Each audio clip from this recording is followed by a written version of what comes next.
ନା ତାପରେ ଆପଣ କଣ କରିବେ 3 କୁ 6 ରେ ଗୁଣିବେ କେତେ ହେବ ନା 18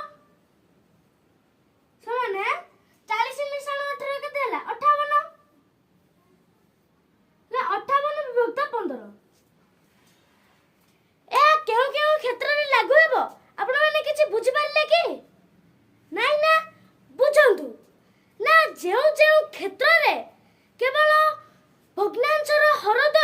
ପରସ୍ପର ମୌଳିକ ଥିବ ସେହି କ୍ଷେତ୍ରରେ କେବଳ ଏହି ସୂତ୍ରଟି ଲାଗୁ ହେବ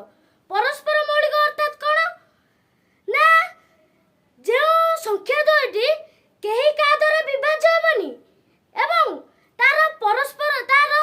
ସାଧାରଣ ଗୁଣନୀୟକ ସବୁବେଳେ 1 ହେଉଥିବ